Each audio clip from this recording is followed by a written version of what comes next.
Ketika Joseph Smith membangkitkan semacam agama baru di negara bagian Illinois, yang mengizinkan pengikutnya beristri lebih dari satu, seluruh masyarakat Amerika telah mengutukinya dan pengikut-pengikutnya sehingga mereka diusir, dikejar, dan dibunuh. Joseph Smith dan Mormon. Di tahun 1823, muncullah seorang pemuda bernama Joseph Smith, mendakwakan dirinya mendapat wahyu. Seorang malaikat bernama Moroni telah datang menjelma di hadapannya, seketika dia berada dalam kebun sekitar rumahnya di New York. Dia diperintah menyalin kitab-kitab Nabi Ibrahim dan Nabi Musa dari bahasa hieroglif ke dalam bahasa Inggris. Setelah dia menyampaikan dakwaannya itu, banyaklah orang yang percaya. Dia mengatakan bahwasanya mereka adalah keturunan kulit putih yang terlebih dahulu datang ke Amerika, bahkan terlebih dahulu dari Columbus. Mereka percaya juga akan tiga Tuhan atau Trimurti, Sang Rama, Sang Putra, dan Ruh Suci. Namun, penghulu segala rasul ialah Nabi Musa. Negro berkulit hitam adalah kutuk dan sumpah Tuhan kepada manusia karena dosanya.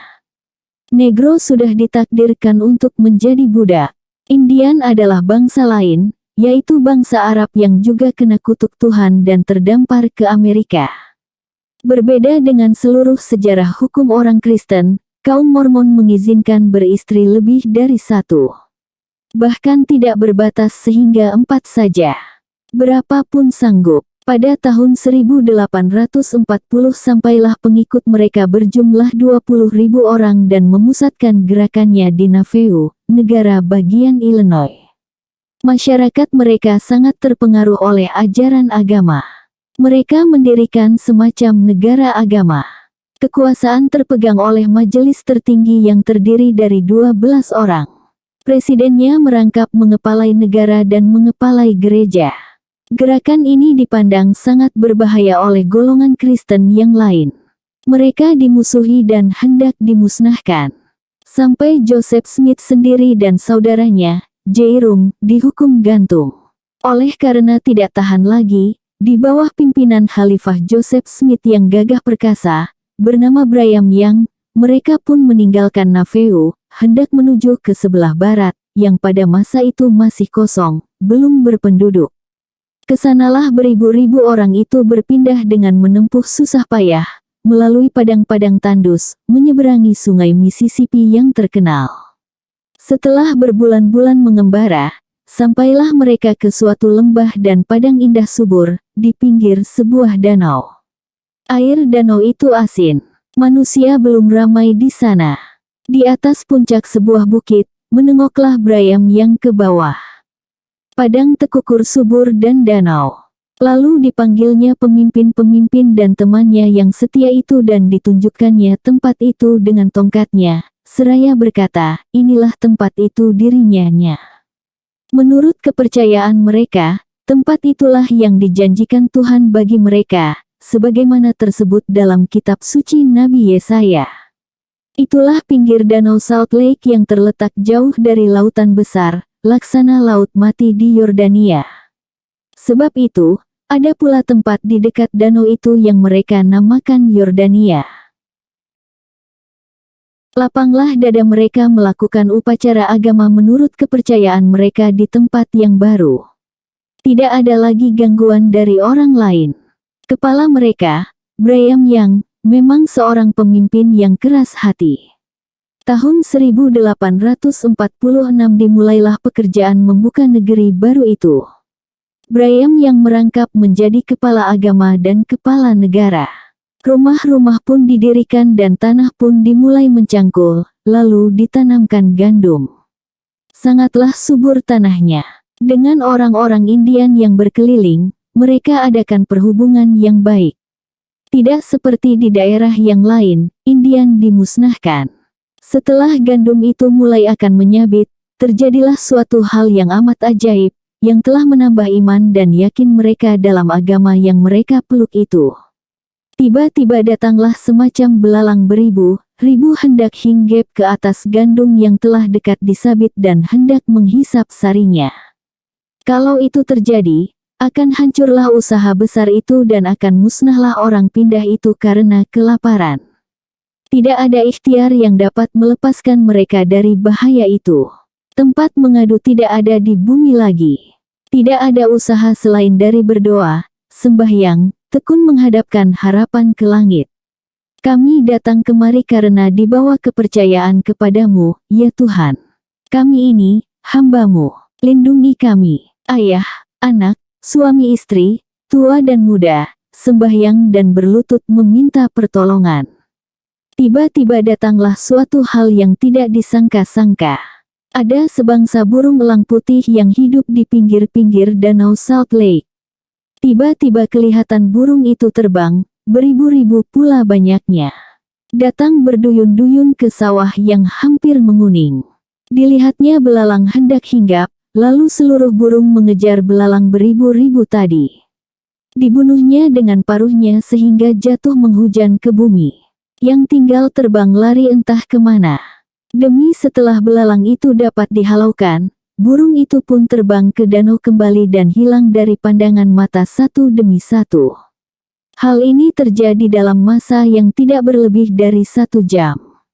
Setelah burung itu terbang dan belalang tak kelihatan lagi, hanya bangkainya yang telah menghitam di atas tanah atau tersangkut di atas gandum, tercenganglah mereka karena terpesona. Hening diam seketika, berpandang-pandangan di antara satu sama lain. Iman bertambah teguh atas adanya kuasa gaib. Tiba-tiba pecahlah keheningan itu karena dari satu tempat kedengaran nyanyian sembahyang yang merdu. Serentak yang lain menurutkan sehingga bergemalah suara memuja Tuhan di padang yang luas itu. Haleluya, segala puji bagi Tuhan. Kejadian ini sangat penting dan besar kesannya bagi jiwa beragama kaum Mormon. Ini kejadian pada tahun 1847. Kaum materialis boleh mengatakan bahwa hal ini hanya biasa saja. Belalang mencari makan, burung elang menampaknya terbang dari jauh sebab beribu laksa banyaknya menghitam di langit. Lalu dikejarnya, dibunuhnya, habis mati. Namun, bagi orang yang spiritual, yang percaya akan yang gaib, hal ini adalah hubungannya akan kuasa gaib itu. Alam ini dijaga oleh satu yang tidak pernah tidur dan lalai, dengan aturan yang satu pula. Kejadian yang tidak dapat dilupakan ini, diperingati sebaik-baiknya oleh kaum Mormon sampai sekarang. Mereka dirikan sebuah gereja besar tabernakel, yang menurut kepercayaan kaum Mormon adalah tempat suci bagi seluruh pengikutnya, yang hampir 2 juta jiwa dan tugu peringatan elang putih. Di sampingnya pula terdapat sebuah museum peringatan sejak mulai pertumbuhan agama itu dan gerak usahanya. Brigham yang dikenal sebagai ketua agama yang bijaksana, merangkap ketua negara, memegang sipil dan militer, sampai negara itu berdiri dengan teguhnya bernama Republic of Utah. Majelis agama terdiri dari 12 orang, yang dipilih karena keahlian. Semua orang berhak menjadi pemimpin agama. Di tahun 1896, diterimalah Utah menjadi anggota dari negara Amerika Serikat, sebab negara itu sudah menjadi kenyataan. Mereka tidak dibenci dan dikejar-kejar lagi. Orang Mormon pun menerima pula undang-undang Amerika yang umum, yaitu istri yang sah menurut undang-undang hanyalah 1 orang, yang lainnya adalah di luar undang-undang. Orang lain boleh tersenyum karena orang Mormon membolehkan poligami. Namun, orang lain terpaksa tunduk dengan penuh keinsafan karena di antara bangsa Amerika yang 48 negara adalah kaum Mormon, suatu golongan yang taat beragama. Yang tampak pengaruh agama itu dalam masyarakat kenegaraannya. Mereka dilarang oleh agamanya merokok, minum minuman keras, minum kopi, dan minum teh. Di Salt Lake City sendiri, sebagai salah satu kota besar, tidaklah kita bertemu orang merokok, minum minuman keras, teh, dan kopi, kecuali pelancong lain negeri yang datang ke sana. Jika kita masuk ke dalam sebuah restoran, kita tidak akan mendapati penampung abu rokok jika tidak diminta karena orang di sana tidak ada yang merokok. Orang menghentikan semua larangan itu dengan penuh ketaatan dan patuh. Mereka mempunyai universitas sendiri, yang terkenal ialah University of Utah dan Sekolah Tinggi Pertanian di Logan. Bertambah ke kota kecil, bertambah terasa pengaruh itu. Di samping itu, mereka mempunyai koperasi yang didirikan atas dasar agama. Mengeluarkan sebagian hasil pencaharian untuk maslahat bersama, menyerupai zakat. Seminggu saya meninjau di negeri agama ini. Selama ini pengetahuan saya tentang Mormon hanya sedikit sekali, hanya poligami saja. Saya sampai ke kota kecilnya, Logan. Datang ke universitasnya, mendatangi juga usaha-usaha koperasi yang mereka dirikan. Lucu juga yang saya pandang pada sebuah kandang sapi bibit. Di sana dikumpul berpalu ekor sapi jantan yang sehat, yang, air maninya dikirim ke tempat lain, untuk dimasukkan ke tubuh sapi betina sehingga didapat anak sapi yang sehat. Dikirim seperti mengirimkan plasma darah ke medan perang. Inilah rupanya yang menimbulkan bisik desus bahwa di Amerika telah ada kepandaian memindahkan air mani. Mungkin akan dipindahkan pula air mani seorang laki-laki kepada seorang perempuan di tempat jauh. Dimasukkan ke tubuhnya sehingga mendapatkan anak pula. Lalu timbul beberapa pertanyaan baru-baru ini di Indonesia, meminta fatwa kepada ulama-ulama, apa hukumnya? Ulama pun seluruhnya mengharamkan perbuatan itu. Lalu saya tanyakan kepada seorang terkemuka mereka.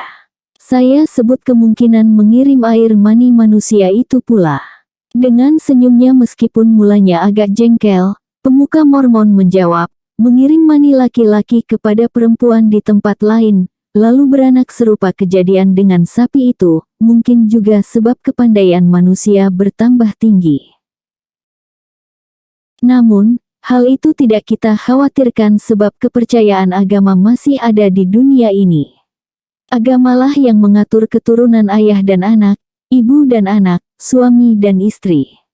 Kepandaian ini tidak dapat kita pakai terhadap manusia selama kita masih beragama dan selama kita masih terikat oleh moral.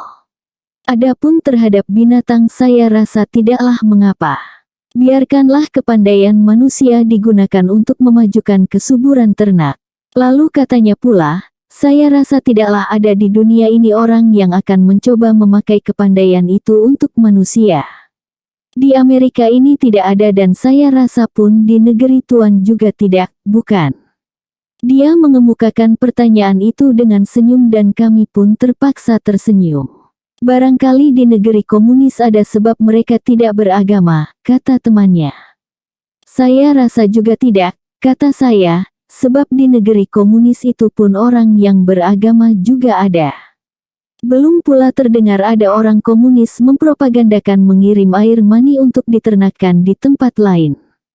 Walaupun mereka tidak mengakui lagi kawin dengan pendeta, tetapi sampai sekarang orang komunis masih tetap senang ada anak dan keturunan. Sebagaimana orang maklum, sentimen orang Amerika lekas sekali tersinggung kalau menyebut komunis. Kabar jauh yang mengatakan bahwa kepandaian memindahkan air mani binatang itu telah dicoba orang memakai untuk manusia adalah suatu kabar yang mencengangkan orang Amerika sendiri. Bagaimanapun tuduhan kepada kami bahwa hidup kami telah sangat materialistis, tetapi pikiran kami belumlah sampai sejahat itu, kata teman saya itu. Kejadian-kejadian seperti kaum Mormon ini, yang mulanya dihalangi, padahal dia bertambah subur juga dan kejadian yang lain di tempat lain, menambah keteguhan demokrasi orang Amerika tentang kebebasan beragama dan pemisahan negara dengan gereja. Ketika saya dapat berjumpa dengan Presiden kaum Mormon, Tuan McKay, beliau berkata, kami orang Amerika mencintai dan mempertahankan demokrasi dengan seluruh jiwa raga. Biarkan kami menyembah Tuhan menurut apa yang memuaskan hati dan kepercayaan kami, walaupun dipandang oleh orang lain janggal, dari segi kepuasan kepercayaan pula. Telah hampir 200 tahun Amerika Serikat berdiri. Telah banyak cobaan dan pengalaman yang kami temui. Akhirnya kemerdekaan beragama telah menjadi sebagian dari agama pula bagi kami orang Amerika. Presiden F.D. Roosevelt menambahkan filsafat demokrasinya yang terkenal bebas dari kemiskinan, bebas dari ketakutan, bebas beragama, dan bebas menganut suatu paham agama dalam rumah tangga. Dalam rumah tangga orang Amerika yang saya kunjungi dan umumnya ialah golongan tengah, tampak kehidupan beragama.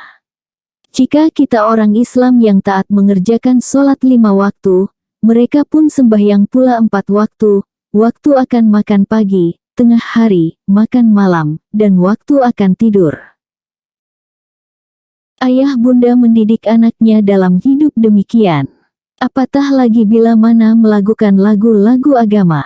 Bunda menabuh piano, anak menyanyi atau menggosok biola dan ayah pun turut. Ada juga yang tidak begitu tersangkut lagi hatinya kepada keagamaan, ada karena pengaruh filsafat atau karena pengaruh lain, tetapi untuk pendidikan, katanya, anaknya dibawanya juga ke gereja. Agama di sekolah rendah. Orang Katolik, sebagaimana juga di seluruh dunia, tetaplah pada paham bahwasanya agama wajib diajarkan kepada anak di bangku sekolah. Katolik menentang paham liberalisme sehingga anak kehilangan pedoman hidup. Oleh karena tidak puas dengan susunan didikan sekolah umum yang tidak mementingkan agama, mereka pun menyusun pelajaran sendiri, menyesuaikan keperluan hidup, ilmu pengetahuan umum dengan ajaran agama. Mereka menyusun sendiri sekolahnya, mulai tingkat rendah, menengah, tinggi, sampai universitas. Meskipun keluar dari sekolah itu, murid tidak usah menjadi pendeta. Sejak sekolah rendah, lirplan ajaran agama disusun menurut pedagogik.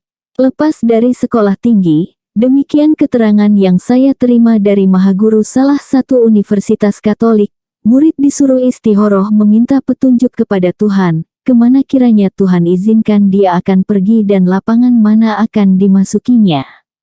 Dia harus menjadi seorang Katolik yang berguna bagi masyarakat. Sekarang dengan sendirinya timbul aliran yang hendak meninjau kembali pelajaran agama di sekolah umum pemerintah. Sudah dirasakan bagaimana kosongnya jiwa anak karena ajaran spesialisasi dan agama hanya menjadi adat, tidak menjadi rasa. Pemuda keluaran suatu sekolah yang didirikan kaum agama umumnya tidak kalah dan jiwanya ada pegangan. Hal ini sudah menjadi pikiran dari suatu golongan ahli pendidik walaupun belum terlaksana. Setengahnya telah mengambil pendeta-pendeta agama untuk membantu mendidik keagamaan anak-anak di sekolah rendah sebab agama lebih bersifat didikan daripada bersifat ilmu. Perkumpulan PTA, Parents and Teachers Association, perkumpulan di antara guru-guru dan wali murid bekerja sama memajukan didikan jasmani dan ruhaninya juga. Agama menjadi mata pelajaran, tetapi dijalankan dengan aktif dalam hidup sehari-hari. Ketika diadakan kongres perkumpulan di Syracuse, kami turut diundang. Seorang guru, barangkali pendeta juga, telah memulai membuka kongres dengan sembahyang. Kalau di sini dibuka dengan Al-Fatihah, tentu akan dituduh fanatik. Pengaruh rasa agama sesudah perang. Ahli-ahli penyelidik yang bekerja saksama, tidak terpengaruh oleh rasa sayang dan benci, telah mengemukakan angka-angka bahwasanya semangat agama bertambah berkobar sesudah perang. Bekas itu tampak di mana-mana. Kota Chicago yang terkenal karena selama ini menjadi pusat kejahatan, sekarang menjadi pusat kegiatan kaum agama. Selain dari gereja-gereja, baik Katolik maupun Protestan, ada lagi perkumpulan-perkumpulan agama. Di antaranya ialah perkumpulan YMCA, yakni Young Men Christian Association, menambah kegiatan di kota ini. Mereka merasa amat bangga jika telah dapat menginsafkan orang-orang yang selama ini terkenal jahat. Seorang sahabat saya, orang Quaker di Buffalo merasa bangga karena 3 buah nightclub telah ditutup di kota itu karena pengaruh gerak agama. Dari segi filsafat akhlak, muncullah seorang ahli pikir bernama Frank N. D. Buchman, berusia lebih dari 70 tahun. Beliau melihat bahwasanya pertentangan-pertentangan yang hebat di dunia sekarang ini menimbulkan 2 blok, Barat dan Timur. Pertentangan yang hebat di antara buruh, majikan, dan segala kekuatan di dunia sekarang yang menjadi sebab timbulnya tidak lain adalah karena keruntuhan moral manusia. Sehabis perang ini beliau anjurkanlah suatu gerakan bernama Moral Rearmament, disingkat MRA. Untuk membangun kemuliaan moral kembali, pulang kepada ajaran agama adalah hal yang pertama penting diperhatikan. Beliau adalah seorang Protestan. Diadakanlah anjuran supaya perhubungan di antara sesama manusia diperbaiki kembali. Orang jangan ingat akan haknya saja, melainkan di samping menuntut hak, ingatlah kewajiban. Di antara buruh dan majikan, salah sekali jika pertentangan kelas yang dipentingkan. Pertentangan tidaklah akan menghilangkan permusuhan dan dendam, melainkan akan menambah kekusutan dunia sebab bukan cinta yang menjadi dasar, tetapi benci. Cinta adalah Tuhan dan benci adalah iblis. Tuan Frank Buchman berkeliling di Amerika, sampai ke Eropa, melawat juga ke Filipina, Jepang, dan India. Mungkin suatu waktu sampai juga ke Indonesia, menerangkan dasar cita-citanya.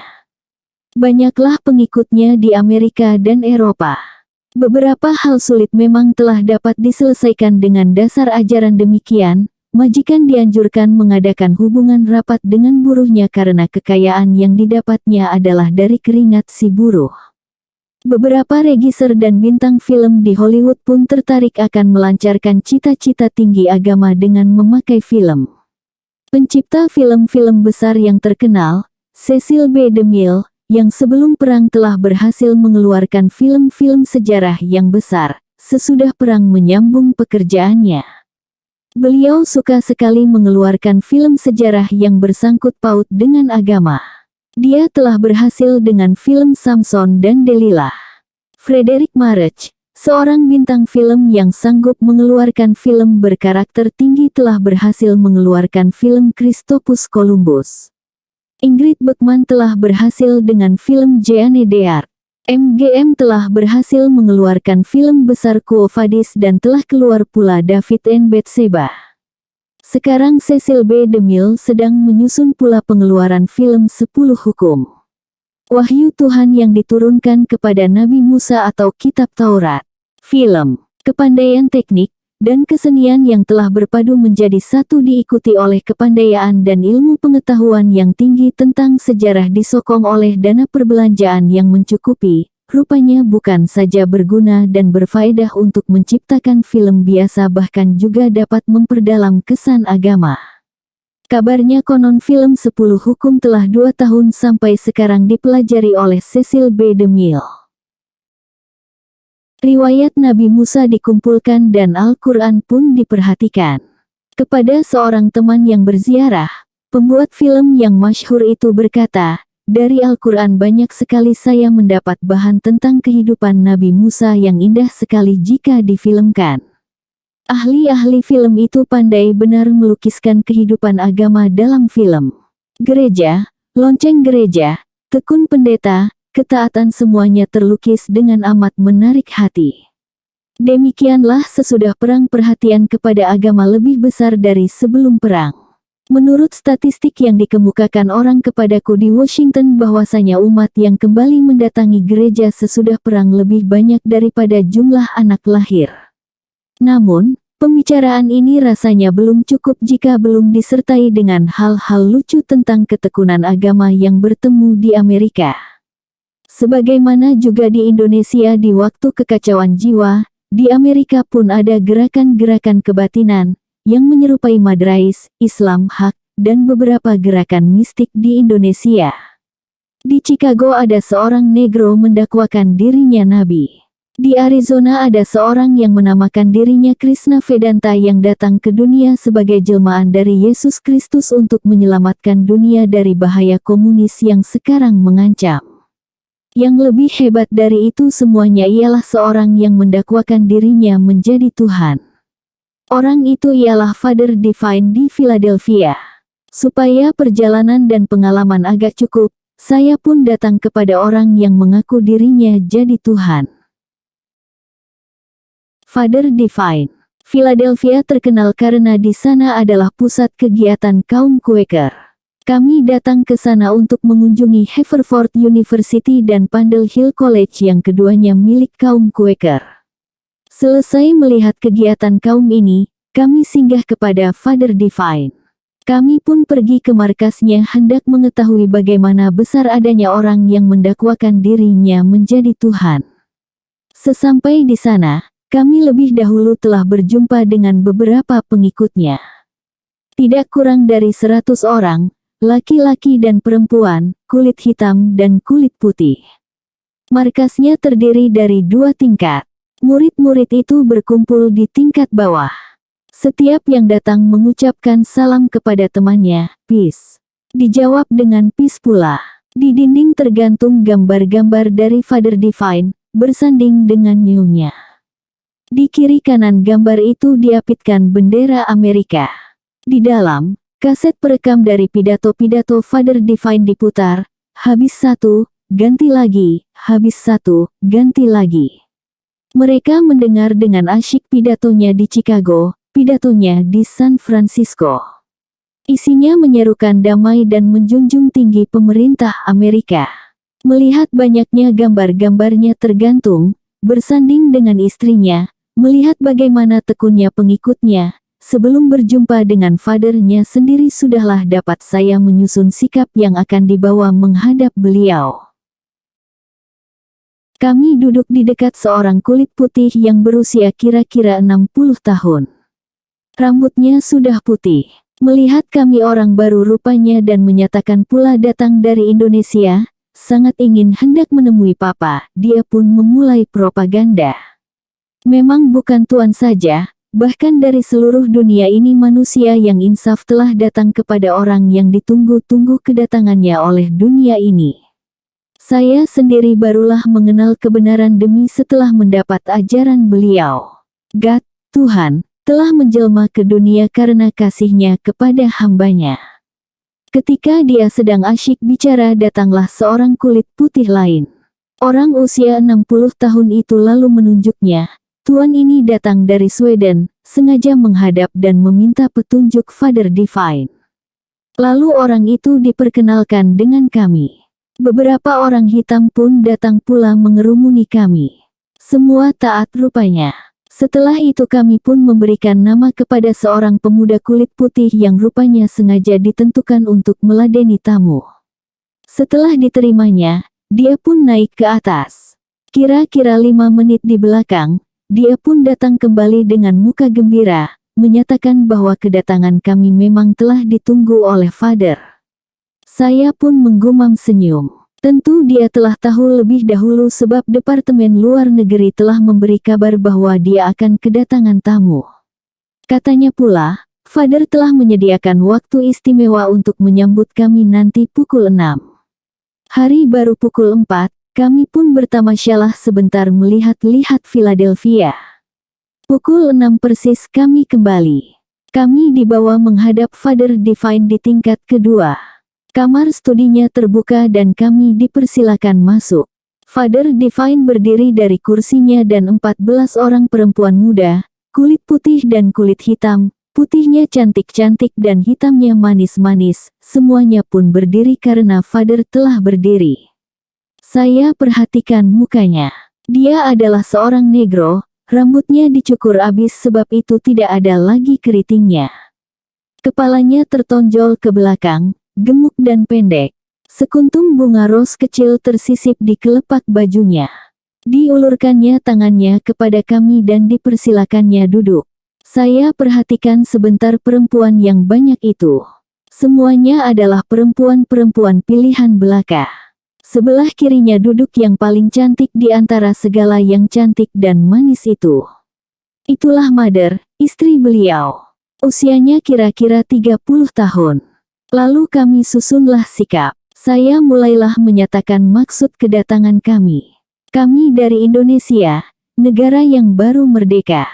Mendengar nama Father Divine, sebagai penganjur perdamaian yang besar di zaman ini, yang mempunyai semboyan salam peace. Syukur sekarang telah bertemu. Perkataan saya diterjemahkan oleh saudara K. Yunus. Beliau berbangga dan bengah hidungnya. Dia melirik keliling kepada murid-muridnya itu, seakan-akan bertanya, belum jugakah kalian percaya? Semua tersenyum dan kelihatan gembira. Padahal mulai kami datang, umumnya wajah mereka agak mengandung cemburu saja. Rupanya setelah diambil siasat demikian, terbukalah puranya.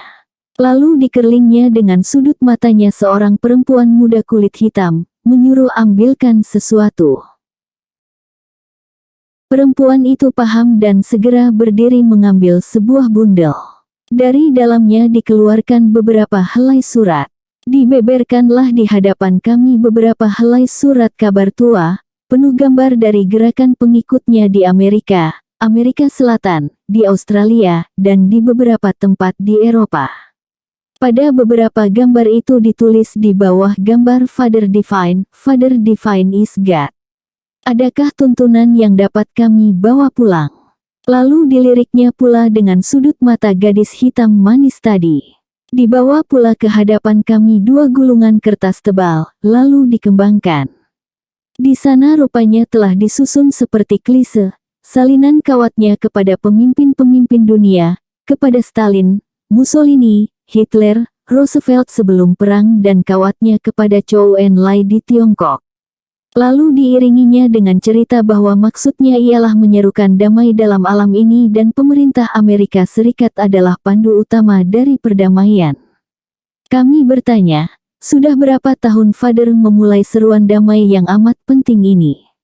Saya tidak diikat oleh tahun. Oh, ya, maaf, kata saya. Saudara Yunus bertanya, sudah pernahkah Bapak melawat ke negeri-negeri yang banyak pengikut Bapak, seperti Eropa atau Australia? Saya tidak terikat di satu tempat. Walaupun saya belum pernah ke sana, tetapi saya ada di sana. Oh, ya, maaf, kata kami. Dia pun tersenyum sedikit dan perempuan-perempuan itu pun tersenyum. Setelah agak sejam kami berbincang demikian rupa, karena merasa sudah cukup untuk mengetahui, kami pun minta diri. Harap Tuan Sudi menunggu sebentar, katanya pula. Dia pun berdiri dan keluar sebentar. Ketika dia keluar, istrinya pun berkata, kami percaya bahwa dia adalah Tuhan. Jelmaan dari Yesus Kristus, tanyaku. Bukan, tetapi jelmaan dari Bapaknya Yesus Kristus. Tobat, kataku dalam hati. Father Divine pun kembali. Setelah dia duduk, dia berkata, kedatangan Tuan telah saya ketahui lebih dahulu. Beberapa tahun yang lalu, sebelum pecah perang datang pula kemari seorang dari India. Dia menyatakan bahwa India, negerinya dalam sengsara karena dijajah bangsa lain. Sekarang Tuan lihat, India telah merdeka setelah orang itu kembali ke negerinya. Apa yang saya kehendaki pasti jadi. Kemudian kami minta diri, lalu katanya, tidak, Tuan-tuan belum boleh berangkat. Kedatangan Tuan telah saya ketahui lebih dahulu. Sebab itu, pada malam ini telah kami sediakan jamuan malam untuk Tuan. Harap Tuan Sudi menghadirinya. Kami terpaksa tidak menolak karena perut pun memang sudah lapar. Pukul 8 malam datanglah pesuruh memberitahukan hidangan sudah tersedia. Father Divine berdiri diiringkan oleh istrinya. Perempuan-perempuan yang 14 orang tadi, yang beberapa orang di antaranya mencatat segala pembicaraan kami dengan stenografi pun berdiri pula. Father dan istri dahulu keluar. Setelah dia keluar, perempuan-perempuan itu membawa dan mengiringkan kami ke ruang makan. Setelah sampai di meja makan, puluhan laki-laki dan perempuan, kulit putih, kulit hitam telah menunggu sambil berdiri. Kursi kami tersedia di depan, di samping Father Divine. Semuanya berdiri dan kami pun berdiri. Muncullah Father Divine dan Nyonya dari lain pintu. Semua orang bertepuk tangan dan semua pun duduk setelah Father Divine duduk. Diserahkan kepadanya sebuah lonceng. Dengan sikap yang gagah perkasa sehingga lucu karena gagah perkasanya, lonceng itu pun dibunyikannya, menandakan waktu makan dimulai. Dengan tiba-tiba dimulailah bernyanyi oleh seorang perempuan Nigeria setengah tua. Yang lain mengikuti pula, bernyanyi bersama-sama. Isi nyanyian ialah memuji, memuja, dan menjunjung tinggi Father Divine. Father yang cantik jelita, Father yang menjelma, Father yang sangat kami cintai. Aduhai Father, sendok, garpu, makanan, minuman, dan piring-piring mulai dibagikan oleh Father Divine sendiri. Selama makan, orang terus bernyanyi. Father Divine yang paling cantik. Beliau kelihatan ogah-ogahan. Sebagaimana kebiasaan orang yang pendek badannya, sikapnya agak sombong kelihatan. Kelihatan jelas kepalanya yang dicukur habis dan tertonjol ke belakang itu. Tonjol kepalanya itulah segi kecantikannya. Makanan bukan main banyaknya, gilir bergilir datang. Pukul 9.30 malam habislah jamuan itu. Father berdiri dari tempat duduknya, semua pun berdiri. Sejak dia duduk sampai bersikap, sampai tegak, semua mata melihat kepadanya dengan penuh kasih sayang, cinta, bahkan penuh hasrat dan nafsu, seakan-akan hendak diciumnya Father yang tercinta. Ketika dia melangkah tegak, semuanya berduyun hendak menyentuh badannya. Dia pun kembali ke kamar studinya diiringkan oleh istri dan 14 perempuan muda itu. Kami pun dipersilakan masuk ke dalam kembali. Waktu itulah sambil berdiri, Father Divine menghulurkan tangan dan bersalam dengan kami seraya mengucapkan, "Selamat jalan." Sambil memberikan sebuah gambarnya bersama istrinya, sebagai kenang-kenangan. Setelah itu diisyaratkannya dengan matanya memerintahkan pemuda kulit putih pengawalnya itu, menyuruh menghantarkan kami. Pemuda itu pun segera keluar. Kami pun turun menurutkannya. Sampai di halaman, sebuah mobil telah sedia untuk menghantarkan kami ke stasiun Philadelphia. Pukul 10 kami berangkat dan pukul 12 malam sampai kembali di New York City. Menurut kesan yang saya dapat, munculnya Father Divine mendakwakan dirinya Tuhan adalah sebagai gejala dari perasaan rendah diri yang terdapat dalam jiwa orang negro karena dipandang hina oleh orang kulit putih Amerika. Bukankah mendakwakan diri menjadi Tuhan adalah lebih tinggi dari segala macam pendakwaan? Orang harus ingat bahwasanya beberapa buah negara bagian tidak mengizinkan Father Divine datang ke wilayahnya. Bahkan kalau dia sampai ke negara bagian sebelah selatan, besar kemungkinan dia akan dihajar oleh perkumpulan anti-negro yang terkenal, yaitu Ku Klux Klan. Kemerdekaan beragama yang telah menjadi sebagian dari pandangan hidup orang Amerika, dan paling akhir dikuatkan lagi dengan tambahan tafsir demokrasi yang 4 perkara dari Presiden Roosevelt, yakni bebas berpikir, bebas beragama, bebas dari kemiskinan, dan bebas dari rasa takut, telah menyelamatkan kedudukan Father Divine atau Krishna Vedanta di Arizona, yang mendakwakan dirinya adalah Yesus Kristus yang kedatangannya ditunggu-tunggu. Dahulu karena fanatik agama, orang Amerika telah mencoba memusnahkan kaum Mormon. Namun, kaum Mormon tidaklah musnah karena dikejar-kejar, bahkan bertambah teguh sampai dapat mendirikan negara bagian sendiri, yaitu Utah. Oleh sebab itu, orang Amerika sekarang tidak lagi mau bersempit paham menghadapi satu paham baru. Cela-mencela, maki-memaki karena perlainan paham tak ada lagi. Melainkan untuk menjaga kesuburan paham sendiri, setiap sekte, mazhab, dan setiap agama bekerja sehabis daya mempertinggi mutu pengikutnya. Mendirikan sekolah-sekolah tinggi agama yang di dalamnya dipelajari pula dasar-dasar paham yang lain, sehingga di Universitas Kepunyaan Kaum Metodis di Dallas saya lihat di taman pembacaan majalah-majalah Islam, seperti Islamic Review dan majalah-majalah Islam yang lain. Seketika datang ke Philadelphia, sebelum mengunjungi Father Divine, lebih dahulu saya datang ke universitas dan sekolah tinggi kaum Quaker. Sudah nyata bagaimana jauh berbeda paham kedua golongan ini, tetapi satu kalimat yang melecehkan Father Divine tidak saya dengar di kalangan Quaker. Malahan ketika saya akan pergi ke Father Divine, orang Quaker itulah menghantarkan saya. Melihat ini kita mendapat dua kesan. Pertama ialah pandangan hidup orang Amerika yang dipengaruhi oleh pragmatisme ajaran William James. Paham filsafat pragmatisme ialah paham ketinggian nilai pribadi. Segala sesuatu hendaklah digunakan jika sesuatu itu akan mempertinggi nilai pribadi. Ketuhanan atau agama, jika engkau pandang akan faedahnya atau manfaatnya bagi ketinggian nilai pribadi, hendaklah engkau pakai dan engkau pegang teguh-teguh. Engkau tidak usah mempelajari siapa dan apa zat Tuhan karena hanya menghabiskan waktu.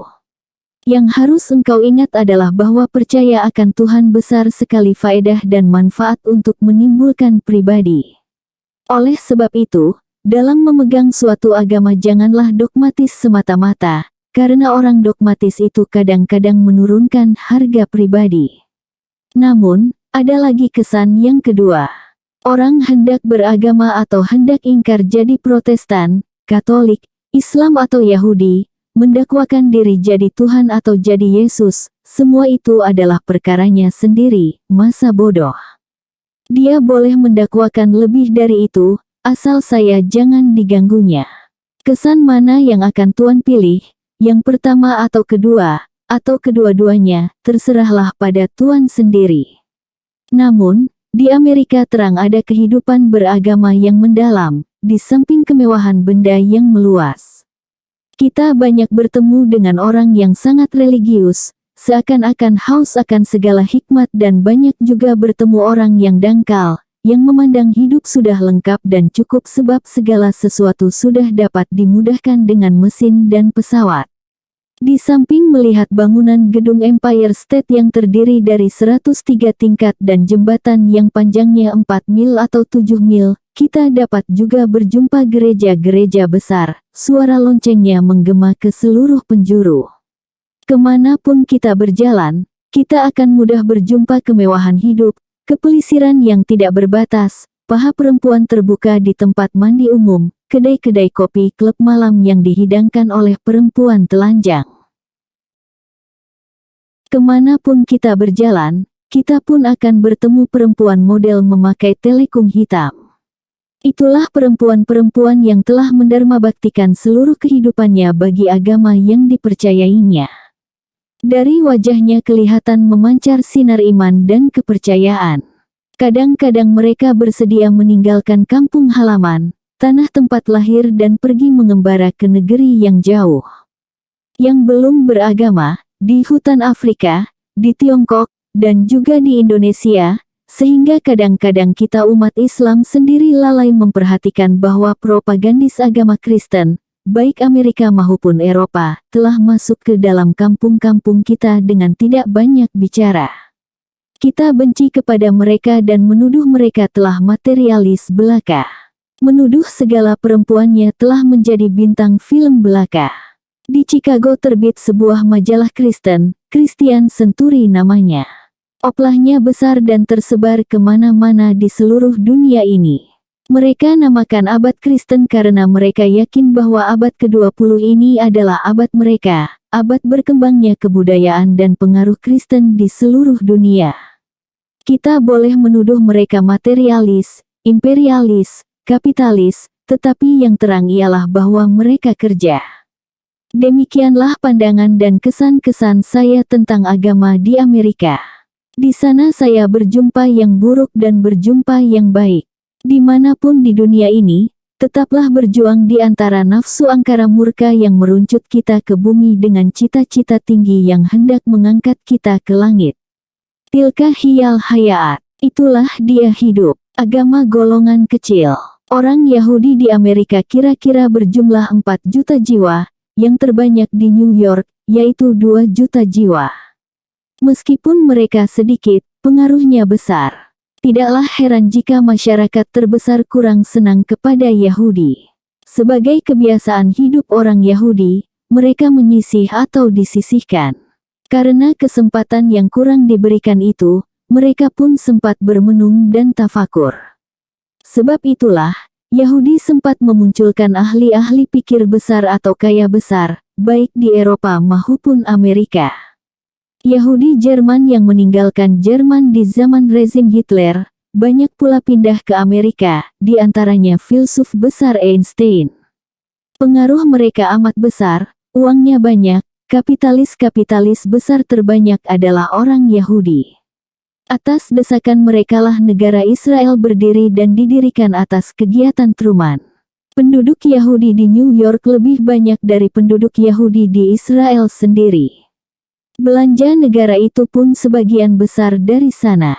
Beberapa jutawan dan hartawan Yahudi memberikan iuran, tetap untuk membelanjai negara itu. Meskipun mereka di dunia hanya berjumlah 12 juta jiwa, keagamaan mereka kuat. Cita-cita mereka akan kembalinya kerajaan Daud tidaklah pernah putus. Bahkan itulah satu kepercayaan asasi yang tidak dapat ditawar. Dia tak cukup 12 juta jiwa di dunia dan yang tinggal di Israel tidak pula cukup 1 juta jiwa, tetapi bangsa Arab yang 40 juta jiwa belum sanggup menghapuskan negara itu, yang didirikan di tengah-tengah bumi mereka. Mereka ada uang dan ada pengaruh. Tanah pusaka. Agama besar pusaka Nabi Muhammad dirusak oleh perpecahan di antara yang memerintah. Sampai ketika saya datang ke Libanon, seorang pemuda berkata, kami rakyat Arab, belumlah berperang dengan Yahudi. Kegagalan berperang dengan Yahudi sangat menjengkelkan hati tentara Mesir, sebab mereka diberi senjata yang rusak, pelor dingin, dan meletus granatnya dalam tangan sebelum dilemparkan. Demikianlah orang besar-besar mempermainkan jiwa pemudanya untuk mempertahankan kekuasaan. Inilah salah satu penyebab pemberontakan Najib. Jenderal yang memberi senjata busuk itu baru-baru ini sudah disuruh oleh Najib memanjat tiang gantungan dikirim ke neraka. Namun, Yahudi tetap kuat.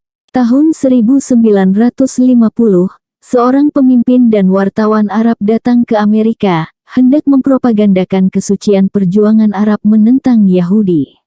Dia hendak mempengaruhi surat-surat kabar. Namun, perjalanannya seperti gagal sebab sebagian besar surat kabar yang berpengaruh, kalau bukan kepunyaan Yahudi, tentu dipengaruhi Yahudi. Nama pemimpin Arab itu ialah Muhammad Gamel Bayham dari Beirut. Golongan Islam. Golongan agama Islam pun ada di Amerika. Jumlahnya kira-kira 500.000 jiwa, berpencar di mana-mana di 48 negara-negara bagian, di antara 160 juta penduduk Amerika. Kebanyakan berasal dari tanah Arab, Suriah dan Libanon, Mesir, Irak, Turkistan, Turki, dan Eropa Timur. Ada juga dari India, Pakistan, Ceylon, dan lain-lain. Pendeknya dari seluruh dunia Islam, umumnya telah menjadi warga negara Amerika, senang dalam kebebasan hidup. Salah satu yang menyebabkan orang Arab banyak pindah sejak 75 tahun yang lalu ke Amerika adalah karena kekejaman pemerintahan Turki Utsmani. Sekarang mereka sudah merasa senang menjadi warga Amerika. Pergolakan dan perubahan tanah-tanah Islam sesudah perang, menyebabkan timbulnya semangat baru di kalangan imigran itu. Negara-negara Islam telah mempunyai kedutaan di Washington. Timbullah kembali pertalian dengan tanah ibu. Di Washington berdiri sebuah masjid atas anjuran duta-duta negara Islam. Inilah masjid terindah di Amerika. Setelah itu telah berdiri pula sebuah masjid baru di Sacramento, ibu kota negara bagian California, 90 mil dari San Francisco. Di sana kebanyakan orang Pakistan. Di Detroit, ketika saya datang telah hampir selesai pula masjidnya. Adapun di Brooklyn, New York, ada pula sebuah masjid kecil yang telah lama. Masjid-masjid di tempat lain pun ada, tetapi kecil. Orang Islam dari Indonesia pun ada. Kira-kira 6 orang di New York, 200 orang di San Francisco, dan 20 orang di Los Angeles. Namun, terus terang kita katakan, agama mereka amat lemah. Negro di Amerika. Pandangan kepada orang negro yang berkulit hitam, dari bangsa berkulit putih di Amerika, hampir sama dengan pemandangan bangsa Belanda kepada bangsa Indonesia, tatkala Indonesia masih terjajah atau serupa dengan pandangan orang Prancis kepada Arab Maghribi. Namun, di sebelah selatan Amerika Serikat, pandangan rendah dan hina itu sangatlah jelas. Ketika saya telah meninggalkan California serta New Mexico dan masuk ke Texas, saya sudah mulai melihat perlakuan yang sangat menusuk hati. Sejak dari Texas sudah mulai melihat kamar tunggu bagi kulit berwarna, kamar kecil bagi kulit berwarna. Mulai kita melihat, apabila kita naik mobil bus bahwa orang negro dengan sendirinya duduk ke sebelah belakang dan kulit putih sebelah depan. Tidak ada yang berani duduk melebihi dari sempadan yang ditentukan. Jika bus penuh sesak oleh kulit putih, mereka yang menentukan perpisahan boleh dianjakkan tempatnya ke belakang dan si negro boleh berdiri menyediakan tempat duduk bagi kulit putih. Namun, jika kulit putih kurang, si negro tidak boleh melangkah melebihi dari yang ditentukan walaupun akan berdiri terus sampai turun. Kalau kebetulan ada negro naik kapal terbang, tempatnya pun di belakang. Kampung halamannya disediakan. Dia tidak boleh tinggal di kampung orang kulit putih. Di kota-kota besar ada perkampungan yang istimewa bagi negro. Di New York tempat tinggal kaum negro ialah Harlem. Seluruhnya kelihatan belaka, meskipun di New York perbedaan itu tidak terlalu mencolok mata. Pekerjaan-pekerjaan yang boleh dikerjakan oleh negro hanyalah kerja-kerja kasar yang pantas bagi jongos-jongos, pelayan di kereta api, pelayan di restoran, pengangkat barang-barang berat, kuli di seluruh stasiun. Mereka tidak boleh menginap di hotel untuk kulit putih. Bagi mereka ada hotel sendiri dan restoran sendiri. Apakah sebabnya di sebelah selatan terlalu kelihatan perbedaan kepada negro? Sejarah kejadian ini hendaklah kita telusuri ke hulunya. Sebelah selatan di zaman pembukaan Amerika adalah negeri tempat tinggal tuan-tuan tanah, yang bertanah luas dan dikerjakan oleh budak-budak. Tatkala Amerika mulai dibuka, lakulah perniagaan budak. Orang-orang Afrika diperniagakan ke Amerika untuk mengerjakan tanah. Persoalan perbudakanlah salah satu penyebab terpenting dari peperangan saudara, tahun 1865, di antara utara dan selatan, sebab utara tidak menyukai budak karena buah pikiran yang tinggi dari Abraham Lincoln. Meskipun perang saudara lama berhenti, tetapi bekas yang dipertuan senantiasa tetap mempertahankan derajat martabatnya, jangan sampai jatuh karena budak telah dipandang merdeka. Hanya karena mereka sudah merdeka, tidaklah berarti derajat telah sama. Mukanya yang hitam adalah bukti yang tidak dapat dikikis bahwa mereka adalah bekas budak kami. Bekas budak tidak berhak duduk sama rendah tegak sama tinggi dengan bekas tuannya.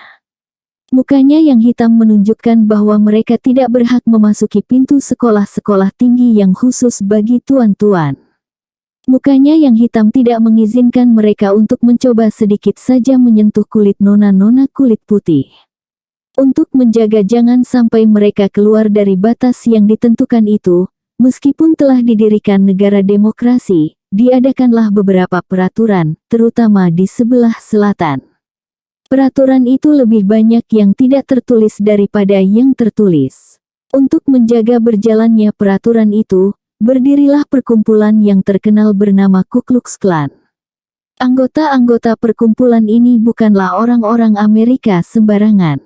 Banyak juga orang-orang terpelajar. Maksudnya ialah menjaga jangan sampai si negro melangkahi batas yang ditentukan baginya walaupun dia sudah merdeka. Negro-negro yang melanggar batas itu diperlakukan dengan sangat kejam. Kalau kedapatan seorang negro mengganggu gadis kulit putih, hukumannya adalah dibakar hidup-hidup. Malangnya pula, kadang-kadang perempuan putih suka pula kepada si kulit hitam. Jarang dalam 1000 orang, ada seorang kulit putih yang suka kepada perempuan hitam, tetapi tidak jarang dalam 1000 orang, seorang perempuan kulit putih didapatkan oleh si negro. Kalau Indo-Eropa yang ada di Indonesia umumnya beribu Indonesia dan berayah kulit putih, di Amerika sebaliknya. Perlakuan perbedaan mencolok mata itu sangat nyata kesannya kepada masyarakat negro. Umumnya mereka rendah harga diri yang sangat. Anak-anaknya nakal-nakal. Malam-malam mereka bergelandangan di jalan raya, bersorak-sorak. Namun, dia mati ketakutan jika bertemu kulit putih. Kalau ada seorang perempuan kulit putih sedang berjalan dan terjatuh tasnya, orang negro akan takut menolong memungutkan tas itu. Kalau kelihatan oleh seorang laki-laki kulit putih, dia mungkin dituduh hendak mempermainkan perempuan itu. Dia akan disiksa. Pendidikan tinggi bagi negro amat kurang, terutama di sebelah selatan. Oleh sebab itu, banyaklah orang negro terpelajar bersekolah keluar dari bagian selatan, yang minder wardiknya memuncak, serupa dengan beberapa intelek Indonesia di zaman jajahan, merasa dirinya lebih tinggi dari golongannya sendiri. Dia sudah lebih kulit putih dari kulit putih. Padahal walaupun telah Indo 7 turunan, tetapi dalam air mukanya dan keriting rambutnya masih tampak kesan negronya. Kadang-kadang kita melihat aksi perempuan negro meniru aksi perempuan kulit putih, padahal pada air mukanya tidak tampak bayangan tanda terpelajar. Di musim panas dipakainya pula celana pendek, terbuka paha. Di sebelah utara dan barat, penghinaan pandangan negro agak kurang. Sebab itu, negro-negro yang terpelajar tinggi kebanyakan berdiam di sana atau pindah ke sana dari sebelah selatan. Kalau sekiranya negro disisihkan di kereta api, restoran, kamar mandi umum, kamar kecil, dan kamar tunggu saja, tidaklah mengapa. Namun, yang amat menyedihkan hati ialah perlainan gereja. Negro mempunyai gereja sendiri. Mereka tidak boleh masuk ke gereja kulit putih. 2 atau 3 orang negro telah timbul ke dalam masyarakat dengan nama yang gemilang. Di antaranya ialah Dr. Ralph Boone, ahli hukum yang terkenal dan menjadi ketua delegasi menyelesaikan perselisihan Arab dengan Israel. Dia telah mendapat Nobel Prize karena pikiran-pikirannya yang tinggi untuk perdamaian. Istrinya adalah seorang perempuan kulit putih, tetapi beliau tidak mau berdiam di Washington karena takut akan diperlakukan oleh masyarakat kulit putih, seperti kawan-kawannya yang lain. Di antaranya pula ialah Washington Carver, sarjana terkenal. Begitu besar kebencian kepada negro sehingga walaupun bukan negro, kalau kulitnya hitam, besar kemungkinan akan dipandang hina seperti memandang negro juga. Sebab itu, bangsa-bangsa lain yang hitam kulitnya, seperti orang India, Pakistan, Sudan, walaupun dia dari korps diplomatik sekalipun, amat susah jika ke negara-negara bagian yang benci negro. Seorang korps diplomatik dari Myanmar, keturunan India, pernah diusir dari sebuah restoran. Seorang wartawan India pernah ditolak ketika akan menginap di sebuah hotel kulit putih. Lalu dipakainya serban, kemudian dilepas. Seorang ahli pendidik bangsa Indonesia ketika datang ke Amerika terpaksa tidak menanggalkan pecinya karena wajahnya hitam. Seorang teman saya, pegawai Republik Indonesia yang melawat ke New Orleans juga cepat-cepat meninggalkan tempat karena merasa panas. Seorang supir bus berkata kepada saya, putih, kuning, atau merah adalah warna yang bersamaan. Namun, hitam tetap hitam. Untuk mengobati kesalahannya itu agaknya, kita pelancong kulit berwarna, tetapi bukan hitam, disambut dengan sangat manis di mana-mana. Baru saja kita masuk restoran, orang sudah senyum. Kalau kita lupa lalu duduk di tempat yang ditentukan bagi negro, akan datang saja seorang kulit putih yang lain, mempersilakan kita pindah ke tempat kulit putih, di sini bukan tempat tuan. Di sini tempat negro. Padahal beberapa negro duduk di sana. Bahkan si negro itu pun berkata, pindahlah tuan dari sini. Ini bukan tempat tuan, ini hanya khusus buat kami orang negro. Sedih hati kita, teringat kita akan nasib kita semasa dalam jajahan dahulu. Karena tekanan jiwa yang seperti ini, bukan sedikit kesan buruk yang tinggal pada jiwa si negro. Namun, kesan baik ada pula. Mereka menjadi patuh dan menjadi pelayan yang setia.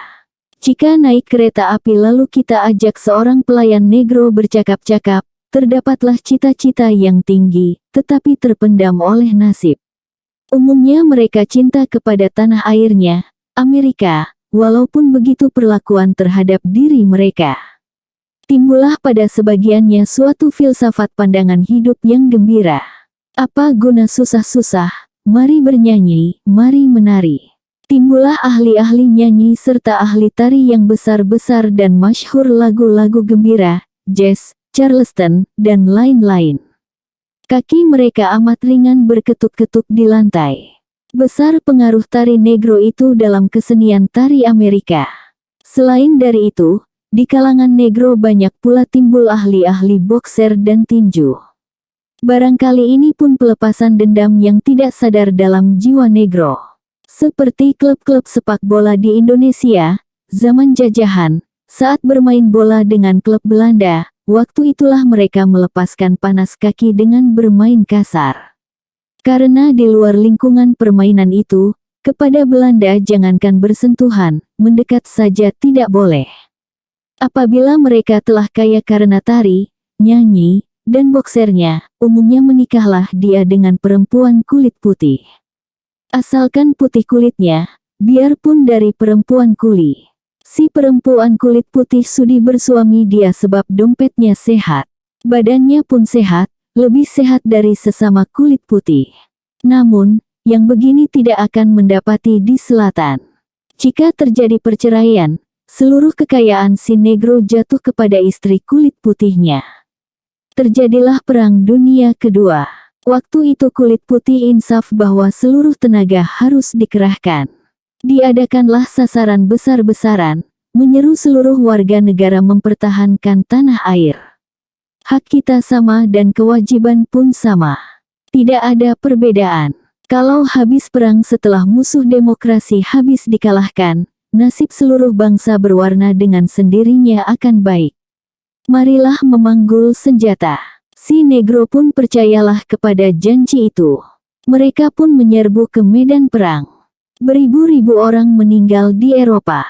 Beribu-ribu orang yang berjuang ke front Korea, beribu orang pula yang meninggal. Dia telah dapat membuktikan bahwa dia pun gagah berani di medan perang, tahan oleh derita panas dan dingin. Namun, pangkat-pangkat tinggi dalam ketentaraan, belumlah diserahkan kepada mereka. Padahal kalau diberikan kesempatan, mereka pun sanggup. Bagaimana serdadu-serdadu negro di Amerika, terutama di selatan. Kalau di selatan, masuk stasiun, hendaklah duduk ke kamar tunggu negro. Jika hendak ke belakang, pergilah ke kamar kecil negro. Jika naik bus, masihlah tetap di baris belakang walaupun tanda-tanda pangkat terpampang di dadanya. Lantaran itu pula tidaklah heran jika ada yang tidak puas lagi, lalu masuk komunis. Salah seorang pemimpin komunis Amerika yang terkenal ialah Paul Robeson, ahli nyanyi dan bintang film yang terkenal. Dia telah pernah mencapai kepopuleran paling tinggi dalam dunia nyanyi dan film di Hollywood. Karena nyanyinya dia dipuji di seluruh dunia, tetapi diejek dan didengki oleh orang Amerika sendiri. Melompatlah dia ke dalam komunis dan telah mendapat hadiah perdamaian Stalin. Lantaran itu pula, ada negro tertarik ke dalam Islam. Ketika seorang kawan saya berjalan-jalan di Washington, dari jauh dia telah diucapkan Assalamualaikum. Ternyata yang mengucapkan salam itu seorang negro yang telah masuk Islam karena pimpinan Maulana Abdul Elim Siddiqui. Namun, Father Divine lain sikapnya. Beliau tidak mahu menjadi komunis. Beliau pun tidak mahu masuk Islam. Beliau mengatasi segala sesuatu, yaitu mendakwakan dirinya menjadi Tuhan. Pengikut Father Divine pun ada di Eropa dan ada di Australia. Di Philadelphia terdapat beratus-ratus pengikutnya, terutama kulit hitam dan ada juga kulit putih. Dia mengucapkan salam berjumpa, peace. Di mana-mana ditempelkan plakat Father Divine is God, supaya jangan terganggu-gugat jika beliau berpidato. Namun, Amerika Serikat adalah negara surga dan surga yang paling tinggi adalah kamar studi beliau. Di sana Tuhan duduk dikelilingi oleh 15 anak bidadari. Ibu segala bidadari itu ialah istri Father Divine, perempuan kulit putih yang kalau telah bosan jadi ibu bidadari, dan kalau sudi pergi ke Hollywood, mungkin dapat mengalahkan Tallulah Bankhead dan Barbara Stanwyck karena kecantikannya. Tuan tentu bertanya, tidakkah pemerintah Amerika memperbaiki perlakuan terhadap negro yang mencolok mata ini, yang telah menjadi bulan-bulanan tikaman musuh-musuhnya, terutama Rusia? Bukankah hampir setiap malam radio Moskow tidak sunyi-sunyinya menikam Amerika dari segi negro? Usaha perbaikan ada, tetapi tentu saja lambat. Terutama di Washington, kedudukan pemerintah pusat dari sehari ke sehari si negro telah diperlakukan lebih baik. Telah ada restoran yang tidak keberatan lagi menerima negro duduk minum di dalam, meskipun si negronya masih minum agak segan-segan. Adapun di kalangan cabang atas, telah banyak negro diterima duduk sama rendah tegak sama tinggi. Namun, hal itu tidak mengherankan sebab mereka pun telah hidup cara Amerika, seperti intelektual kebelanda-belandaan di zaman jajahan dahulu yang merasa amat bangga sebab telah dibawa duduk sama. Perbaikan perlakuan dari pihak pemerintah itu tidaklah begitu menarik hati saya, mungkin hanya propaganda. Lebih penting adalah usaha ikhlas dari kaum agama, karena agama adalah keinsafan masyarakat sendiri.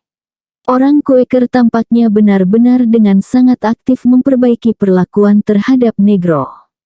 Orang negro ikut sembahyang sama-sama dengan kulit putih di gereja Quaker. Beberapa orang mahaguru negro turut mengajar di University Quaker. Di Universitas Kaum Metodis di Dallas, artinya di selatan, artinya di negara bagian yang masih sangat membenci negro, telah diberikan tempat untuk mahasiswa negro. Demikian juga di University of Florida di Miami, juga di selatan. Amerika sekarang sedang di puncak. Dia dipandang sebagai puncak dari demokrasi dan puncak dari kekayaan. Dunia banyak berhutang kepadanya. Lantaran terletak di puncak, lekaslah kelihatan. Padahal lain dari Amerika, masih banyak pula bangsa dan negara lain yang masih menderita penyakit kulit atau penyakit golongan ini. Umumnya bukanlah masyarakat Amerika saja yang membenci negro karena perbedaan kulit. Tuan harus ingat bagaimana hinanya pandangan kulit putih di Afrika Selatan kepada penduduk asli di sana dan kepada keturunan India dan Pakistan. Pemerintah Malang terkenal karena politik perbedaan kulitnya. Sampai sekarang bahkan masih tetap dipertahankan dan diperkuat, bahwasanya kulit berwarna harus disisihkan tempat tinggalnya dengan kulit putih. Bukankah perbedaan kulit di Afrika Selatan ini tangga pertama kenaikan Gandhi? Umumnya seluruh bangsa kulit putih belumlah dapat melepaskan dengan begitu saja perasaan bahwa mereka lebih tinggi dari bangsa berwarna. Mereka telah menjajah sejak abad ke-16. Orang Inggris telah membuka Amerika dengan memakai tenaga budak negro, dan hidup mereka jauh lebih maju sejak abad ke-18 karena pesawat dan mesin, sedangkan kehidupan kita di timur atau kulit berwarna masihlah di bawah. Sebab itu, mendalamlah rasa meninggikan diri itu. Kadang-kadang lahir, lalu diselubungi dengan alasan-alasan ilmu pengetahuan, seperti Ernest Renan yang mengatakan bahwa yang berhak menjadi yang dipertuan di dunia ini hanyalah bangsa keturunan Arya. Adapun keturunan Semit, pikirannya dangkal. Di masa Hitler hal ini dijelaskan menjadi kenyataan, tetapi sekarang roda sejarah berputar amat cepatnya. Perkelahian karena perebutan benda antara orang Barat sesama orang Barat sendiri, kulit putih sesama kulit putih menyebabkan timbulnya dahsyat serta peperangan-peperangan ngeri dan kulit berwarna mulai membuka mata. Kenyataan dunia baru tidak lagi mengizinkan sikap merasa lebih agung. Orang putih telah tahu bahwa peradaban yang dibanggakan selama ini telah bangkrut. Orang putih telah berpikir bahwa sikap angkuh telah wajib diubah. Namun, perasaan hati yang telah mendalam, yang telah menjadi lapis tak sadar dari jiwa, tidaklah seimbang kemajuannya dengan kenyataan dan pikiran. Seperti kita, orang kulit berwarna juga, bukankah kenyataan dan pikiran telah berkata bahwa kita tidak dapat mengelakkan lagi perhubungan yang rapat dengan kulit putih? Namun, bukan dalam jiwa kita masih belum hilang rasa dendam karena tekanan yang kita derita beratus tahun. Bahkan, kabarnya di Tiongkok komunis, dendam itulah yang dihidup-hidupkan untuk menentang apa yang mereka namakan imperialis dan kapitalis. Saya sendiri sebagai seorang Islam, mempunyai pokok kepercayaan ajaran Nabi Muhammad bahwasanya tidak ada lebih kurang di antara warna putih dan warna hitam, di antara Arab dengan Ajam. Kelebihan manusia hanyalah karena baktinya kepada Tuhan. Alangkah indah dan jelasnya ajaran itu. Memang, saya percaya. Namun, remuk redamnya tanah airku karena dijajah kulit putih selama 350 tahun dan kaum keluargaku yang meninggal dalam pembuangan atau perjuangan, menjadi perasaan dalam yang selalu harus saya perangi. Lanjutan sejarah sekarang tiba di pergolakan yang hebat. Di mana-mana rasa tidak puas dengan suasana lama. Kulit berwarna telah bangun. Kulit hitam di Afrika pun telah bangun.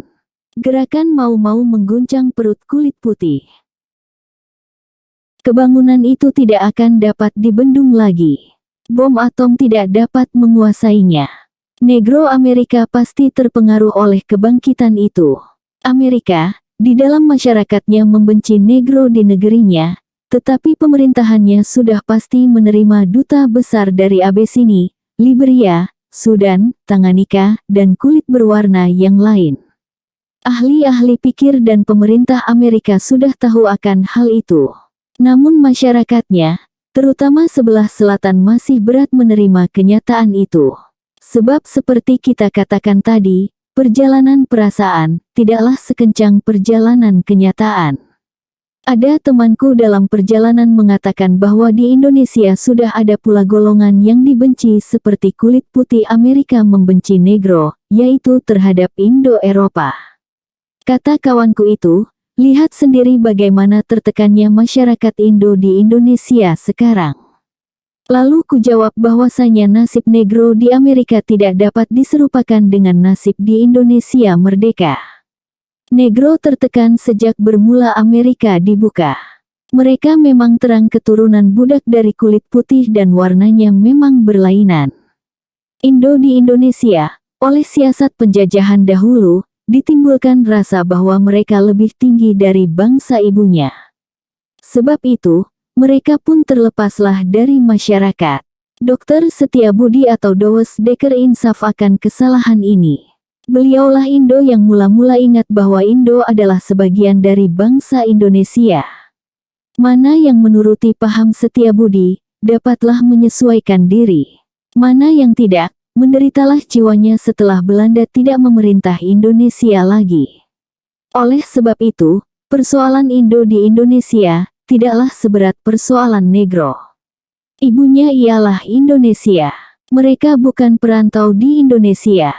Keturunannya akan lebur dalam bangsa ibunya sebab dari sana mereka datang dan di sana mereka akan berkubur.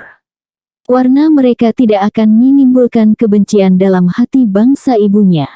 Bahkan, campuran darah kulit putih dengan kulit sawo matang menimbulkan suatu warna baru yang lebih indah. Kalau mereka orang Kristen, ada masyarakat Indonesia Kristen yang akan dan telah menyambutnya. Kalau mereka orang Islam, berlakulah bagi mereka ajaran Islam, hak sama, kewajiban pun sama. Yang lebih mulia di sisi Allah ialah yang lebih takwa kepadanya.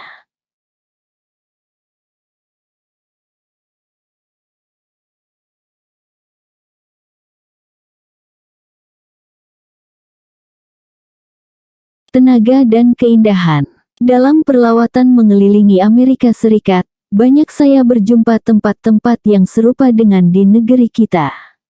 Dalam perlawatan naik kereta api dari Denver, Colorado, melalui Salt Lake City akan terus ke San Francisco, bertemu tempat-tempat yang indah, pemandangan yang cantik, bukit-bukit gundul beraneka warna. Seharian kita hanya melihat tempat-tempat indah dan pemandangan alam itu saja. Selain dari itu, kerap pula berjumpa batang-batang air yang mengalir dengan derasnya. Air yang mengalir dengan deras itu tidak dibiarkan orang lalu begitu saja. Di mana-mana kelihatan pusat listrik yang mengalirkan kekuatan listrik ke tempat-tempat pertanian yang luas, sehingga tidak berjumpa lagi daerah yang kekurangan air atau kekurangan listrik. Setiap rumah petani ada listriknya, bisa memasang radio dan televisi, cukup kakusnya, mandinya dengan air panas serta dingin. Di sebelah barat California dengan kota-kotanya, seperti San Francisco, Sacramento, dan Los Angeles, sebelum masuk kota bertemulah kita dengan kebun-kebun luas, sesayup mata memandang. Bukit-bukit tempat melepaskan binatang ternak, beratus ekor kambing, biri-biri, dan sapi. Kita melihat bagaimana senangnya orang tani tidak tepat jika dikatakan orang dusun, mengemudikan sendiri traktornya, menyabit padi, atau memetik jagung. Di sebelah terkumpul jagung yang sudah dipetik dan di sebelah lagi traktor itu mulai membajak sawah. Satu-satu kumpulan orang tani berkongsi-kongsi, yakni koperasi, membeli kapal udara untuk menyebarkan benih karena sangat lama dan membuang waktu jika tidak disebarkan dengan kapal terbang. Melihat kemajuan pertanian, melihat kesanggupan manusia membangkit tenaga air sehingga mengalirkan listrik untuk hidup dan setiap rumah orang tani mempunyai sekurang-kurangnya 2 mobil, pertama 1 truk pembawa hasil ladangnya ke pasar. Kedua mobil sendiri dengan mereka yang paling baru. Melihat itu semuanya bangkitlah perasaanku, apa yang ganjil di sana. Buminya tak berubah dengan bumi negeriku. Tenaga air yang ada di negeriku tidak kurang dari tenaga air yang ada di sini. Bukit-bukit yang gundul tempat melepaskan beribu ekor ternak jauh lebih kering dari bukit-bukit di negeriku. Di sini warna rumput berubah 4 kali setahun. Ada musim subur, ada musim rontok, ada musim kering laksana mati, dan ada musim mulai berdaun. Di negeriku seluruh tahun dan musim itu subur belaka. Seluruh tahun adalah kembang belaka. Kalau dari kekayaan alam yang ada di sekeliling, mereka bisa hidup, di negeriku pun bisa sebab kekayaan itu tidak kurang ada di negeriku. Mereka mempunyai Tennessee Valley, kita pun mempunyai Antokan. Jika mereka mempunyai air mancur Niagara, kita pun mempunyai air mancur Asahan. Jika mereka membanggakan Grand Canyon National Park, kita pun mempunyai ngarai yang indah, lembah Pahe, Periangan, Malino, dan lain-lain. Mereka tidak mempunyai sawah bersusun seperti di Bali. Mereka tidak mempunyai pantai Bandar 10. Mereka tidak mempunyai Batang Harau. Mereka tidak mempunyai Pasaman dan saudaranya si Talamau. Tidak ada Kerinci, tidak ada Bromo, dan tidak ada Kelut. Ah, banyak yang ada pada kita, tidak ada pada mereka. Setelah selesai membangunkan tenaga anugerah Tuhan yang ada dalam bumi menurut ilmu pengetahuan manusia, ilmu keinsinyuran yang tinggi, sempatlah mereka bersenang-senang.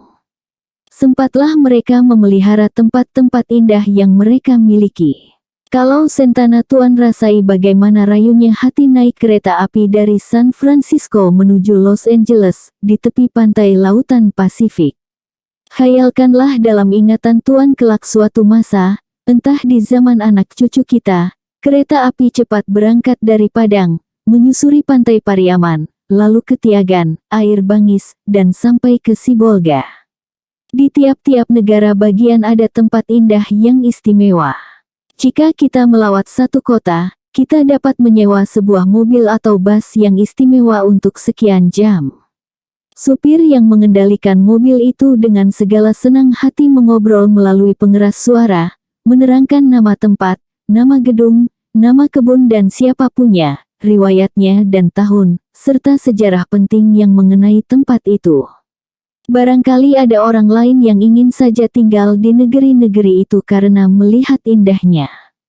Namun, bertambah kerap melihat tempat yang indah atau melihat bangunan-bangunan besar, Tennessee Valley, air terjun Niagara yang kekuatannya tidak dibiarkan lalu saja itu, bertambah memuputlah hatiku, ingin lekas pulang. Di Washington saya berjumpa kawan sekampung, saudara Kapten Yasin, berasal dari Padang Panjang, mantan pegawai di tambang batu bara Ombilin Sawah Lunto. Dia waktu itu ingin lekas pulang. Ingin hendak turut membangun sebesar-besarnya dan selekas-lekasnya. Tampak benar oleh mata bahwa kemungkinan pembangunan itu banyak benar di negeri kita. Tampak bagaimanakah agaknya kalau tenaga listrik itu dibangkitkan antokan. Digali saja barang 400 kaki karena danau meninjau lebih tinggi. Berapa tenaga listrik yang dapat dialirkan? Lembah Bawan, Sitalang, Batu Kambing, Lubuk Basung, Tiku, terus Pariaman. Tampak jika saya pulang malam dari Jakarta, di penurunan Kelok 44, melihat ke bawah, kelihatanlah keliling danau meninjau memancarkan cahaya listrik. Tampak lembah Bawan, Padang Upang-Upang, Padang Mardani, menjelma menjadi pertanian modern. Traktor bersilang siur. Sekumpulan petani modern mengadakan koperasi dan membeli kapal udara pula, karena terlalu membuang waktu kalau benih tidak disemaikan dengan kapal udara. Tampak orang kampungku yang sehabis revolusi berkeliaran meninggalkan kampung halaman, dibawa untung ke mana-mana. Katanya mencari makan, padahal harta tua yang habis terjual dan tergadai karena sukar hidup untuk belanja penyewa kapal. Tidak menjadi saudagar, hanya menjadi kuli budak orang. Tampak nasib mereka berubah karena tanah sudah terbuka. Industri kecil tegak di mana-mana. Bukit-bukit tanah merah di antara bukit tinggi dengan Payakumbuh berubah menjadi industri batu tembok dan genteng. Bukit-bukit di kota tinggi Suliki, yang sesayup mata memandang, tempat melepaskan ternak pula beratus beribu ekor. Ke Padang atau Bukit Tinggi, datanglah pelancong dari tempat jauh hendak melihat keindahan alam. Datang seorang pengurus bas yang terpelajar, sekurangnya lulusan SMA menyambut tamu dan menyediakan sightseeing, yaitu bas tamasya dengan harga yang tetap, dengan tak usah tertipu. Dibawanya tamu berkeliling Bukit Kamang, diceritakannya riwayat perjuangan harimau Nan Salapan, di bawah pimpinan tuanku Nan Rinceh. Dibawanya ke Batu Sangkar, diceritakannya hubungan Aditya Warman seri Maharaja Nan bernaga-naga dengan Patih Gajah Mada. Lalu diceritakannya pula hasil bumi yang keluar dari daerah yang subur itu. Di seberang ngarai, yang telah disambungkan bukit tinggi dengan sebuah jembatan tinggi, kelihatan kota Gedang. Lalu diceritakannya bahwa kota Gedang itulah yang telah mengeluarkan pahlawan-pahlawan kemerdekaan Indonesia, di samping saudaranya dari daerah lain.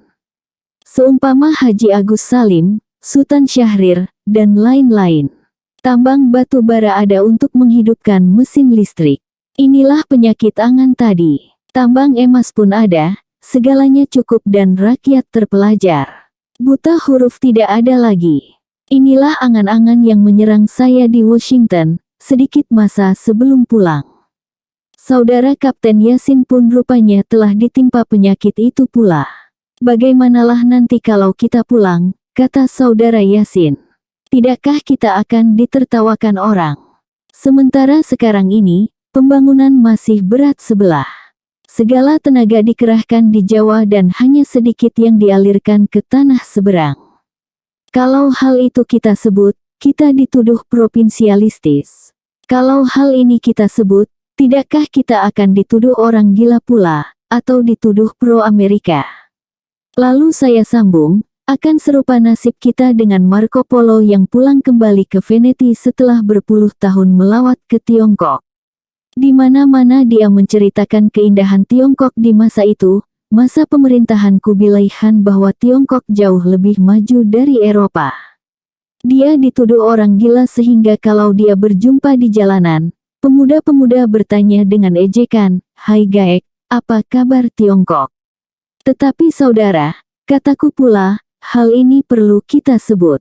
Kita harus insaf bahwa Amerika yang besar ini bukanlah sekarang saja memulai pekerjaannya. Dia telah berjuang dan jalan perjuangannya hampir sama dengan yang kita lalui sekarang. Dia lebih dahulu telah menempuh berbagai kesulitan. Bahkan rasa provinsialistis di antara utara dan selatan, 100 tahun yang lalu, jauh lebih tebal daripada kita sehingga timbul perang saudara. Ingat, Saudara Yasin, ujarku seterusnya. Kita tidak boleh memandang masa depan dengan kacamata hitam. Ingatlah bahwa Indonesia mencapai kemerdekaan setelah dunia maju. Indonesia merdeka setelah kapal Storm maju menjadi kapal motor, kapal udara mencapai kecepatan luar biasa dan akan bertambah cepat lagi. Segala kepandaian insinyur membangkitkan tenaga listrik, tak perlu lagi kita membanting otak untuk menciptakannya. Asal pemerintah kita mau, asal rakyat insaf akan tenaganya, sekarang semuanya sudah dapat kita beli. Asal ada uang, uang kita ada. Kopra masih mengalir, karet masih ditukik, minyak tanah, timah. Tetapi ada satu perkara yang menghambat kemajuan itu, kata saudara Yasin pula. Apakah agaknya? Tanyaku pula. Pemimpin-pemimpin hanya rintang bertengkar. Lahirnya memperjuangkan ideologi, batinnya memperjuangkan kedudukan. Apa yang dilihat, memusingkan kepala, sejak dari parlemen lain kepada Dewan Perwakilan Daerah.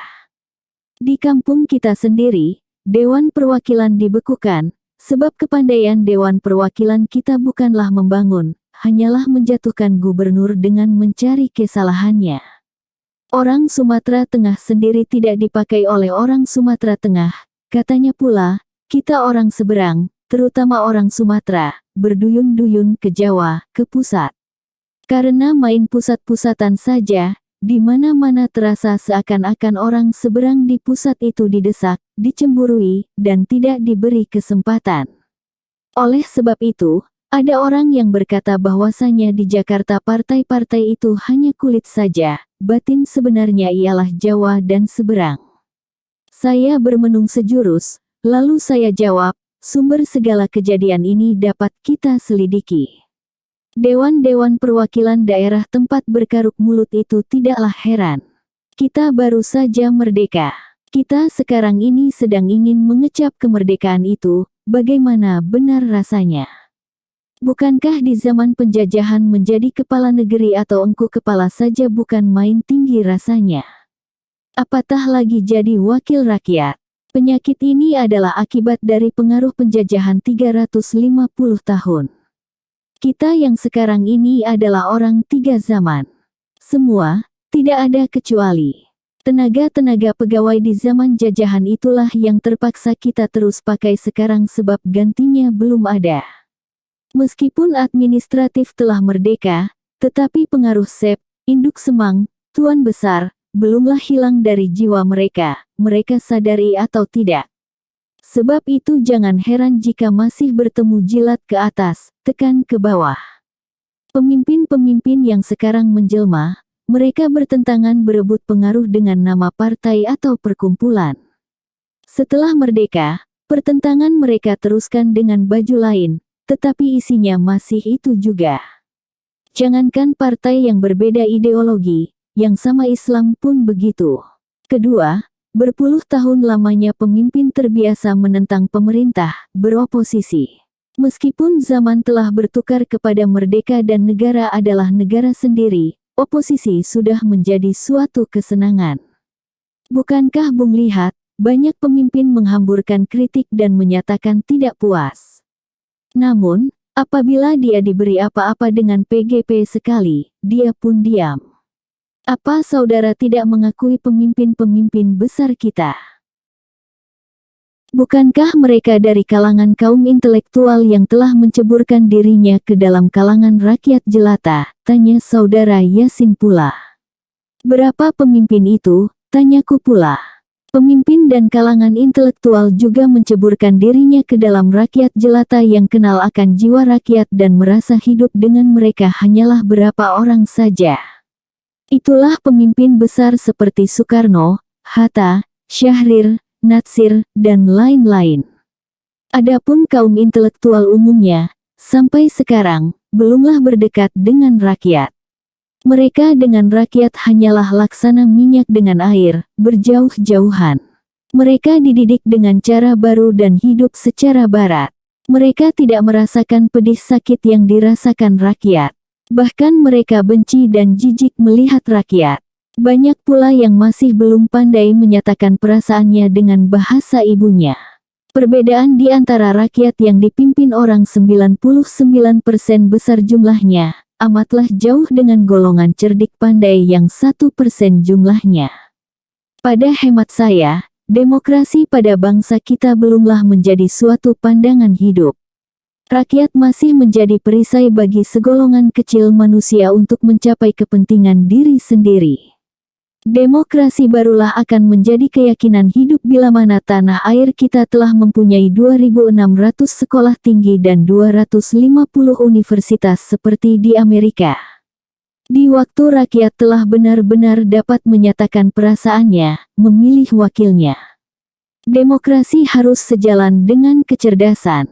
Adapun kesan yang saudara dapat seakan-akan di pusat, orang seberang itu ditekan tidak diberi kesempatan, atau dicemburui. Ini pun bertalian dengan yang tadi juga. Rasa kebangsaan yang meluas, hanya ada pada orang-orang yang dahulunya pernah berjuang untuk kemerdekaan. Waktu orang pergerakan berjuang, yang tidak tahu apa-apa lebih besar jumlahnya. Masih besar jumlah yang terikat oleh kebudayaan Jawanya, Sunda, atau Minang, dan seterusnya. Setelah tercapai merdeka, tenaga dari orang-orang yang bercorak demikian masih amat diperlukan. Kian lama kian nyatalah sempit pahamnya. Diukurnya Indonesia dengan pengetahuannya yang picik. Di Jawa hal ini lebih kentara sebab perjuangan Republik dahulu dipusatkan di Yogyakarta. Banyaklah yang merasa bahwa kebangsaan Indonesia ini haruslah diatur dari Jawa. Harus diisi dengan Empu Kanwa, Ranggawarsita, wayang kulit, dan lain-lain. Yang berkebudayaan tinggi hanyalah orang Jawa. Tentu saja perasaan seperti ini ditolak mentah-mentah oleh daerah lain. Orang-orang yang membanggakan suku ini banyak yang insaf kembali jika dia telah melawat ke daerah Indonesia yang luas ini. Baru tahu bahwa saudaranya pun mempunyai kebudayaan pula.